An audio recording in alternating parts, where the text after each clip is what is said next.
Welcome back. So, in this third lecture video, I just want to take a little bit of time and talk about what you need to do in this module. So there's three things that you're being evaluated on in this module. The first one is the discussion. You need to engage in the discussion. And I mentioned briefly in the welcome video how these discussions work. In this one, we're just discussing things that may come up, or what you've seen, what you've read, resources you've found. We're discussing the topics from this module. Now, the topics could be something as simple as, hey, I had a problem setting up my GitHub, and did anybody else have the same problem? That's a good back and forth, whatever it may be. So this discussion could be clarification or tips on the questions in a given assignment. Now, don't reveal solutions to them. And this will be the same verbiage in other discussions as well. You could be asking or providing clarification on the material in the module. Providing explanations or seeking explanation or tips for better learning of the topics from this module. Discussion on any topic from this module that you consider challenging or intriguing, interesting.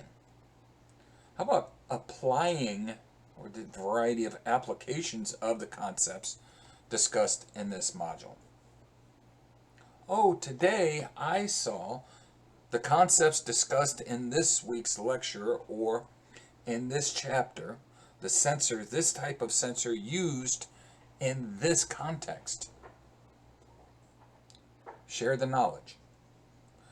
You could also share resources that you may have found that support a concept or maybe a task that we've dealt with in a given module that you found difficult.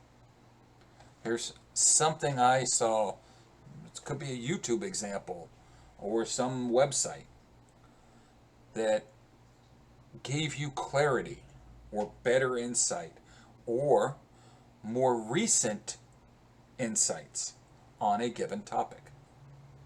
Given that we are in IT and how fast this evolves, we want what we are reading, what we're absorbing, the knowledge we are obtaining on a day-to-day basis, we want it to be current and relevant.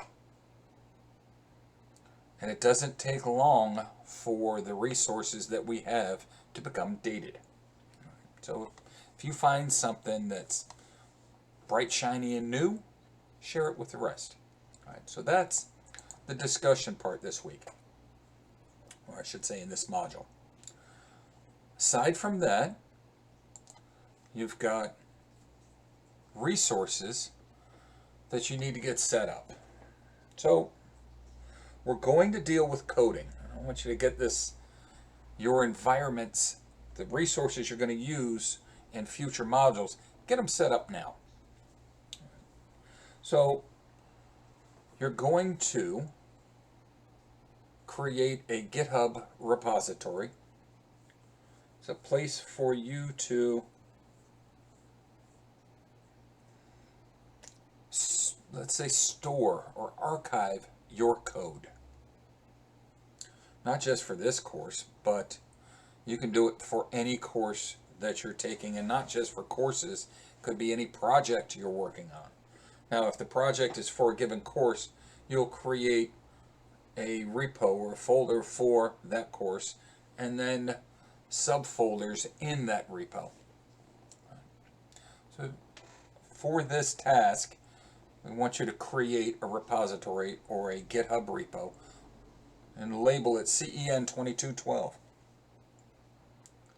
so that it's clearly identifiable as a repo for this course. Then, as you go through and you create solutions to assignments or whatever it may be, project you're working on, you will save them in your repo, so that if on down the road you're applying for a job and the person that's interviewing you says, Do you have any examples of the work that you've done in IoT? You can say, absolutely. What you want? I can email you a link to my repo, and there's a variety of examples in there for you. So that's the rationale behind why this is taking place, why we're doing it. So you're going to create a GitHub account. Doesn't cost you anything. Once you've created your GitHub account, you'll create a GitHub repo. The next step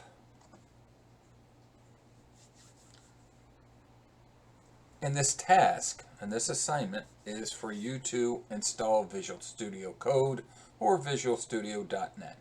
All you really need for this is Visual Studio Code, because we're just going to deal with Python. Now, there is a third option that if you choose to install a third, let's say, piece of software, type of software, that's up to you if you want to do it. It's not a requirement for this task. And essentially, what I'm talking about. So we've got our repositories where we're keeping our stuff. Visual Studio is the IDE, or the environment we're going to code in. The linkage between the two can either be you uploading and downloading from the repo and posting into, or loading it into your Visual Studio Code. Or you could, if you choose to, it's not a requirement and it's not graded, utilize software called Git. It's an application, Git desktop, where you can install Git on your device, and it will manage version control for your code, so that as you're developing your code in Visual Studio Code, it's saving iterations of it, if you will, to your repo. Now, all we need here is a screenshot of your GitHub account. Or you could send a link. You can also send a link of that repo. So I'd like to see a screenshot of it. If you create a Word document, you drop a screenshot of your GitHub repo, the path to your repo, so your instructor can click on it to go see, did you set it up correctly?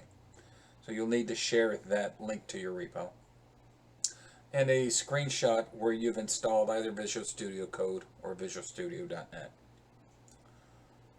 So it's just a Word document with a couple of screenshots and a link. That's it. Okay.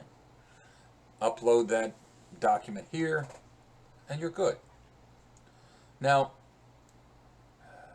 how do you get from where we're at right now to completing this?